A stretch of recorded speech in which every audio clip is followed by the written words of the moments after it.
Hey, welcome back. In this video, I'm going to take you through the mechanics of operating your camera, everything you need to know about how to do a night shot. It's not meant to be comprehensive. It's meant to just get you past the hump of how the heck do I operate this tool to produce the images that I want. It'll be about 30 minutes and I'll cover all the highlights, everything you need to know. You'll be able to take your camera afterwards and go out and shoot amazing night shots. If you're interested on my thoughts in getting over the hump, watch part 1. It's pretty short and it'll give you some insight into how I get past the imposter syndrome. So check it out and let me know what you think in the comments.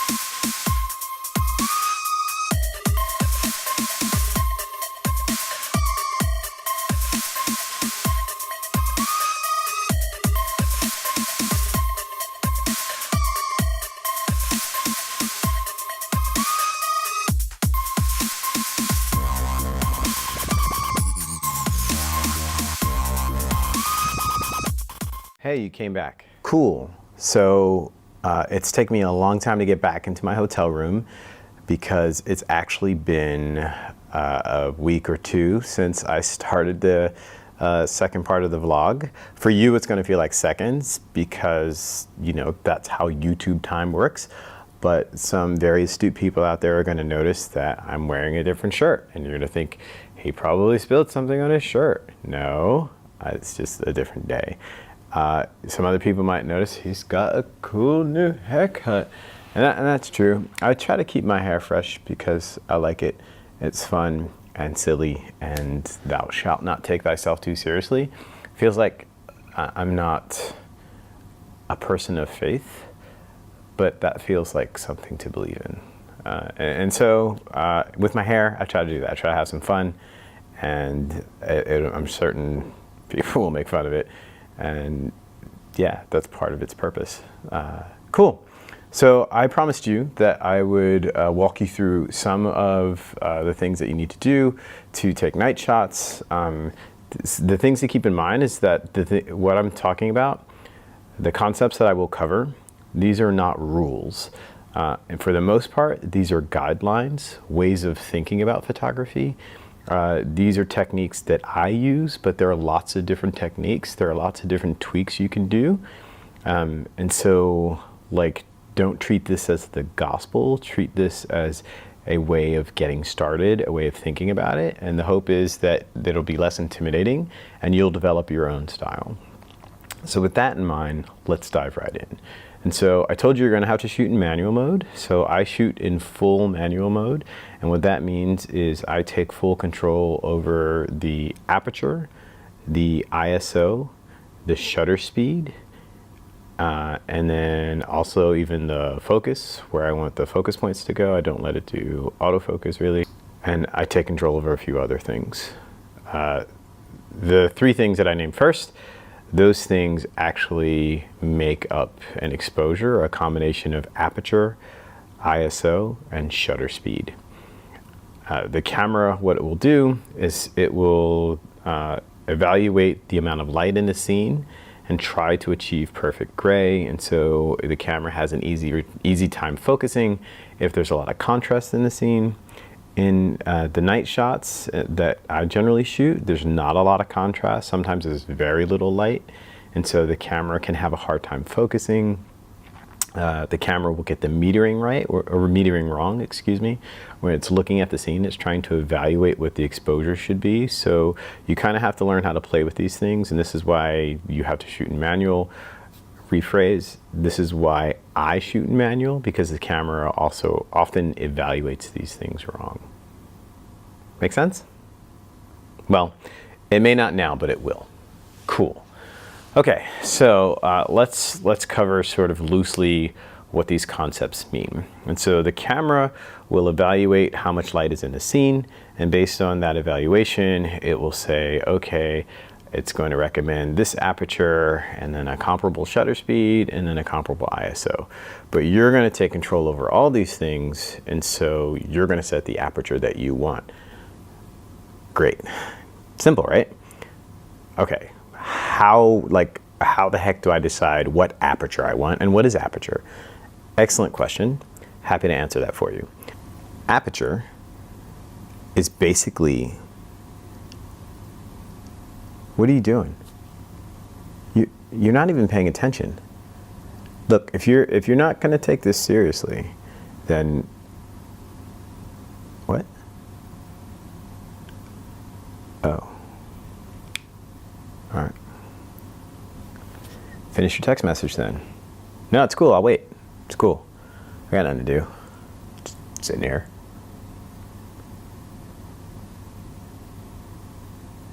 Finished? Okay. As I was saying, it is kind of boring if I just sit here and talk at you, isn't it? I get it. Okay, you know what? Here's what we're going to do. I could talk at you, but it would be better if I showed you. I mean, there are lots of videos that explain what Aperture is, how it works, why you use it, and I could direct you to those videos, things that I watched. But the whole point of this is I want to get you clicking buttons sooner and controlling the image, controlling the process, and creating sooner. And so I'm just going to show you. Cool. So, and instead of just talking at you, I've set up this little test area in my hotel room. Mainly, I just wanted to show off my hotel room. Totally kidding. It's just a hotel room. In any case, I've set up a testing area so the concept, you could see it, and hopefully that'll help solidify it for you. So starting with Aperture, there are quite a few things to think about with regard to Aperture, but like the main things to know for the way I shoot night photos, the high level thing that I would encourage you to keep in mind is that I shoot with an aperture of f/16 or higher. And I do that specifically because I want to create a twinkle on the lights. And aperture is the opening of the hole on the lens. And the wider the opening, the more light gets in. The wider the opening, the faster the lens is considered. And so the numbers, the nomenclature is in f-stops. And so let's actually take a look at what that looks like on the camera. So I'm in manual mode, and I just flick my camera into on. And then I'm going to press the Q button on my Canon. And then I see that I'm in an aperture of f2.8. And so the camera lens that I have on there has an aperture range of f2.8 all the way up to f22. And so f2.8 is the widest opening. It's a little bit confusing because it's a fraction, it's f/2.8. And so the smaller the number, the wider the opening because it's a fraction. And so it's really like the focal distance over the diameter, I believe. The important thing to keep in mind there is how aperture affects the image. So a wider aperture will put the things in the foreground, more in focus, and the background out of focus. A more narrow aperture, so as you go from f2.8 toward f22, the aperture goes from wide to narrow. A more narrow aperture will let less light in, but it'll also allow more of the background to be in focus. And so I use like f16, which is a little bit beyond the sharpest part of the lens, but it allows more things to be in focus. In addition to that, it also allows me to get the nice twinkle on the lights because I've stopped down so much. But one of the trade-offs is that because it's a smaller opening, it lets less light in, and I need to compensate for that either by having more shutter speed or more ISO. And so I'll cover those things next. And so we'll give you a couple demonstrations when I say, let's actually just set up a shot real quick. So I'm going to press the Q button, and you can see that my aperture is at f2.8. So let's take a shot at f2.8, and it'll be useful for me to do that. Put it in live view so you can see it. And then I'm just going to focus on the lens that I have. It's just another Canon lens that I have here. And then I'm going to meter. And I can see here, because I'm in manual mode, at a f-stop of f2.8, at an aperture of f2.8, my shutter speed is at 1/6 of a second, and my ISO is 100. And so I don't have enough light for this shot. So if I hold down the metering button on the front, it looks like if I was right in the center line, I'd be properly exposed. It looks like I'm a half stop underexposed or a third stop underexposed. So what I do is I just meter by half pressing the shutter button, and then I will scroll in the direction. So I'm scrolling that way because I'm underexposed.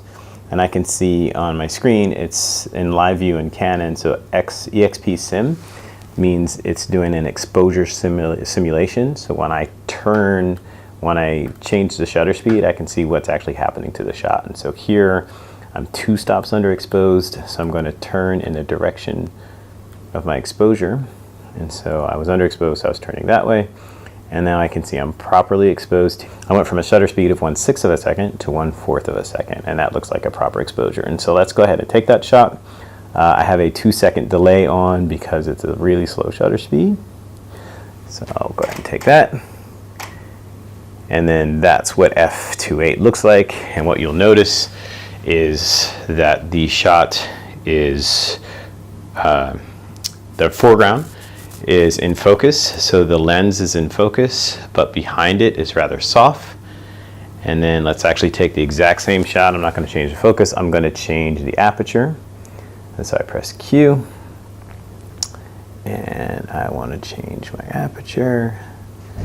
So actually, let's just jump out of live view for a minute. It'll be easier for you to see it here. And I'm just going to do this. I'm going to change my aperture all the way up the other end to f22, and then press set, and then jump back into live view so you can see it. Okay, so now what you see, this is still exposure simulation, but you see I changed my aperture to f22, which made the hole a lot smaller. And now shutter speed of f4 is way too fast. And so I need to meter, and I can see I'm more than 3 stops underexposed, so I need to turn in the direction of my exposure to adjust my shutter speed. And wow, that's quite a difference. So I went from 1/4 of a second to 15 seconds. And so let's go ahead and take that shot. So at f2.8, we had the really soft background, if you notice the pictures on the wall, and at f22, everything's in focus. And distance plays a part in this as well. The key thing for you to keep in mind for how I shoot, if you want to emulate my style, or just do that to get out practicing, is to set your aperture to something f16, something between f16 and f22, and then realize that you're going to have a longer shutter speed to accommodate that, as you just saw when I went to f22. A useful thing to keep in mind with regard to aperture is that it is lens specific. So your lens may not have an aperture as wide as f2.8. It may not have an aperture as narrow as f22. It varies depending on the lens. There are also lenses that are variable within the same lens. Long zooms, they will have, at the widest end, they will have a wider aperture. So like they'll be like f3.5, and at the narrow end, they will have a more narrow aperture. So it'll be f like 5.6 is the widest that it can go. And so you should expect that. For night shots, it doesn't really matter if you want to shoot my style of night shots. There are trade-offs to all these things. In general, I shoot at f16 or higher because I'm looking for a very particular effect where I want the twinkle on the lights. And I also often want longer exposures, so I blur people out of the shots because I really focus on landscaping or landscape shooting. There are other times where that's not appropriate, depending on what you're trying to create. But this will get you started doing night shots, and so it'll make it less intimidating. And as you learn new things and add tips and tricks to your bag, it becomes a lot easier. Cool, so you understand the trade-off with aperture.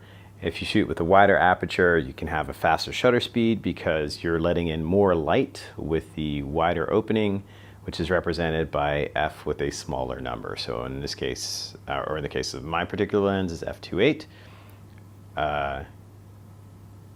In the case of your lens, it might be that the widest aperture might be very well different, so expect that. For what I actually do for my night shots, I use a narrow aperture, which means I'm going to get a longer shutter speed. And how does that impact the shot? And so there's a couple things to keep in mind. So you have to use a tripod. And so there's a general guideline, and this is a guideline, not really a rule. It's often called a rule, but it's a guideline. You should think of this as a useful way of constraining like what you can do safely. But it'll vary depending on your skill level. It'll vary depending on your subject, but it's a useful guideline. So the useful guideline is you don't want to shoot, you don't want to try to handhold a shot with a shutter speed any slower than 1 over the focal length on something that's not image stabilized. If it's image stabilized, then you can handhold a bit long, or you can handhold for like it buys you 2 or 3 stops. And so if you look on my camera, a stop of light is basically like when I go from the middle bar to the 1 on each side by 1 unit, that's 1 full stop of light. And then the way to think of that in terms of shutter speed and ISO and aperture is if you want to add a stop, 1 full stop of light, then you can either cut the aperture in half. And so this gets a little, it's a little confusing if I say this. So let me change that. Instead of saying cut the aperture in half, let's say you want the aperture to be wider by the previous amount. With regard to shutter speed, if you cut your shutter speed in half, you will double the light. So if I'm at a shutter speed of 1 second and I want 1 stop of additional light, then I will make my shutter speed 2 seconds. If I'm at 2 seconds, I want to make it 4 seconds, etc. ISO, if I double my ISO, I'll get a stop of light. So if I'm at 100, if I double it to 200, I will gain a stop of light. And you can see all those things very easily on the camera.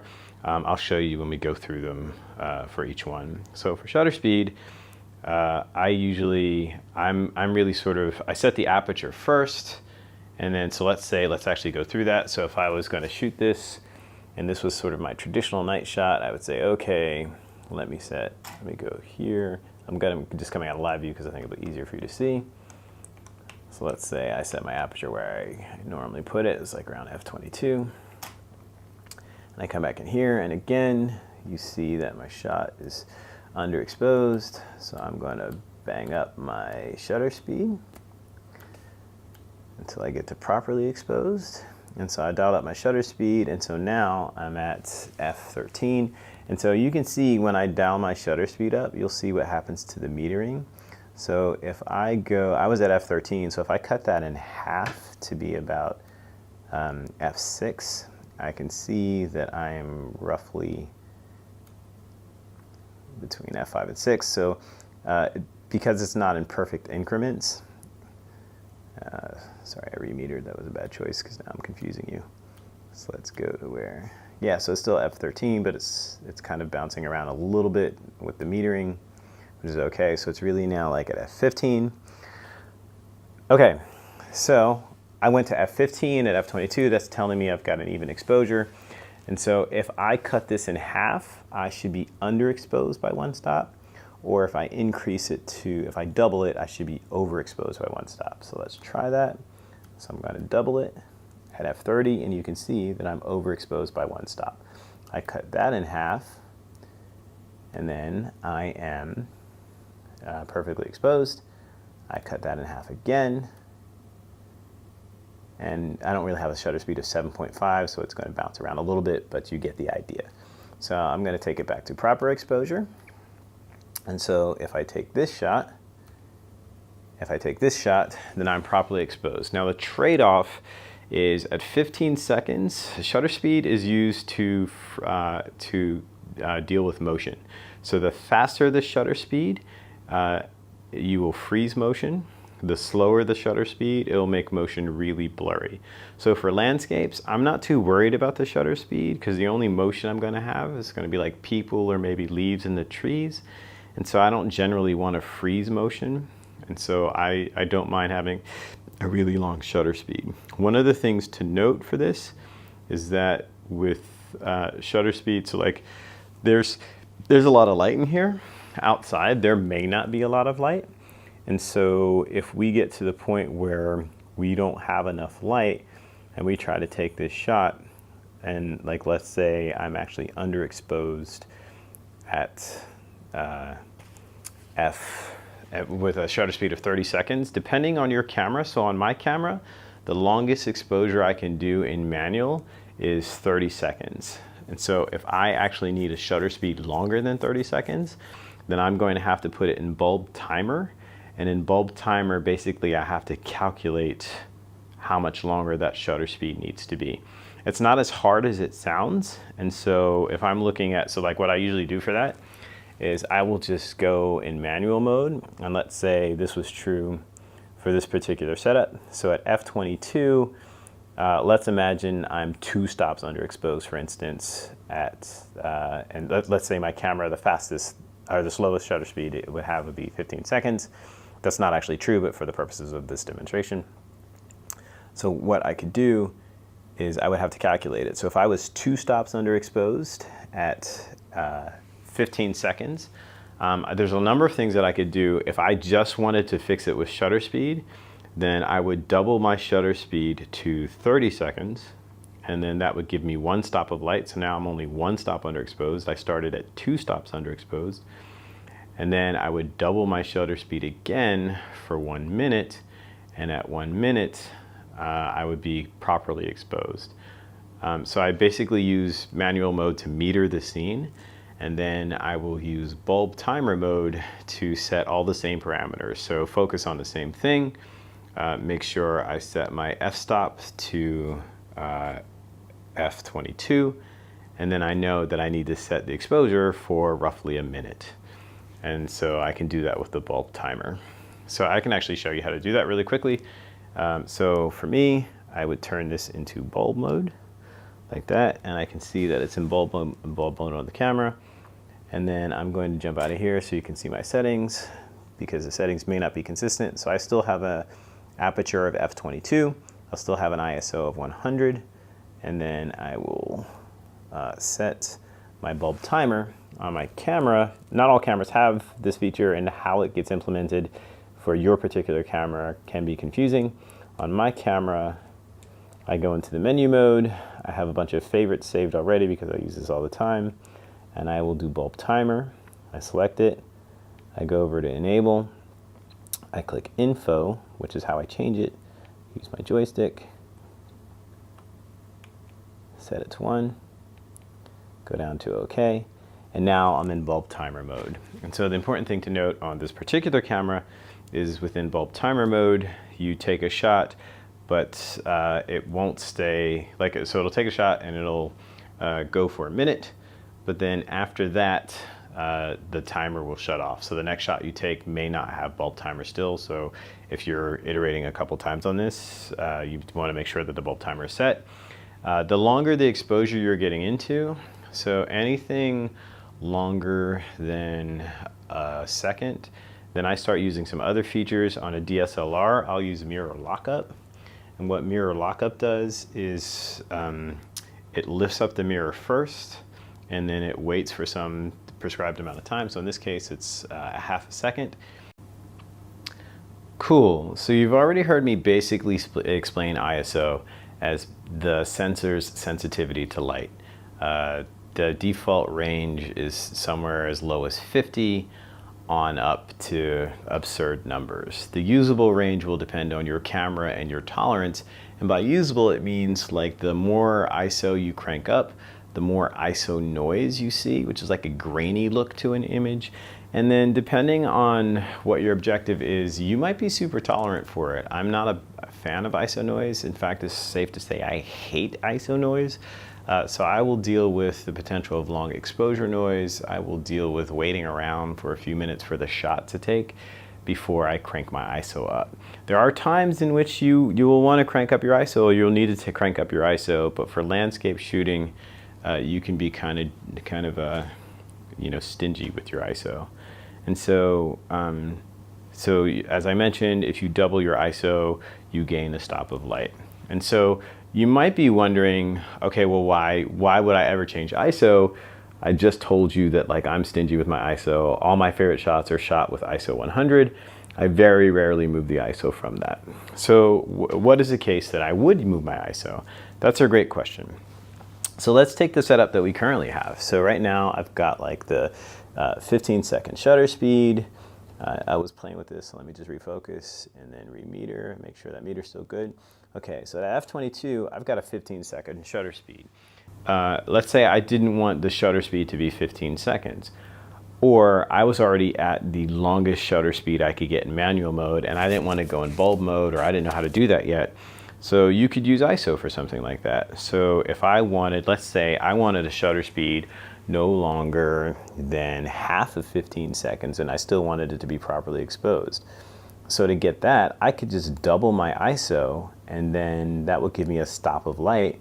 And then if I cut my shutter speed in half, then I lose a stop of light. So then I should get the same exposure. And so let's take it out of live view. So you can see that. I press Q, move my joystick over here. I set that to 200. And I press and move my joystick. I'm trying not to move the camera so we don't lose focus places. So I come over here. Actually, I'll just do this in live view so you can see it. Cool. And so let's meter again. And as you can see, I'm overexposed by like a stop. And moving around a little bit. Oops. The way I remember this is I have a dial on the top here, and I dial in the direction where the exposure bar is. And so it's really 7.5 is half of 15. So like between 7 and 8. There's no 7 on here though, so 8's about right. Cool. So as you can see, I got to stop. Now let's say so like. The difference between 100 and 200 is pretty minimal, so let me actually take that shot so you can see it. So we already have the previous shot, and so let me just take this shot. And then you'll see that this is changing the shutter speed. There's no motion in here, so you can't really see like the difference in blur between these two, but you'll get the idea. Cool, now let's say for whatever reason that was still too long. So I could double my ISO again. And so each time it doubles, so now we increase by double. So don't confuse it with we increase by 100. We actually we doubled it. And so if I want to stop of light again, I need to double my ISO from 200 all the way up to 400. And so let's go ahead and do that. So I press Q, jump over here. I'm going to try to hold the camera again. Cool. In live view, we meter, or sorry, focus first and then meter. So I'm about a stop. So I was at 8, and now I'm at 4. And again, same deal. So like there's no motion in here, so you're not really going to see much of a difference in the exposure, or much of a difference in the image that's produced by this, because the exposure should be just about the same. But what I'm doing is I'm increasing ISO, which allows me to get a faster shutter speed. And while that doesn't apply for most of the stuff I'm shooting, how that would apply is, let's say I don't want to shoot a really long shot. Sometimes I shoot where there's super low light and I don't want to wait 8 minutes for the shot. My particular camera can get challenging because if I do like a really long exposure, like 4 minutes, then sometimes it takes my camera a long time to write that out to the card. I think the processor is just doing a lot of work. And so that would be a time which I might consider, hey, I should bump my ISO to 200, and then it's only going to be a 2-minute exposure. And so that, if you're doing a lot of shots, you can save yourself some time with that. You can judge for yourself how tolerant you are for the noise. Generally, there are sites that produce test images for you. You can play with the ISO and kind of see what you're comfortable with. So that's basically it. A narrow aperture if you want to get a twinkle on the light. Realize that that's going to give you a longer shutter speed. I keep my ISO pegged at 100 so I don't get any ISO noise, but that's also going to impact shutter speed. If you need to shorten the shutter speed, you can try boosting the ISO. The difference from 100 to 200 not that noticeable, not that significant. 200 to 400, also true. It really depends on your camera and your tolerance of ISO noise. For my particular camera, I generally don't shoot a night shot above, say, 200, but I am tolerant if I need to, like if I'm actually trying to shoot not necessarily a landscape, but a portrait. I've boosted my ISO up to 3200 and it's been perfectly usable. So it really depends on your tolerance.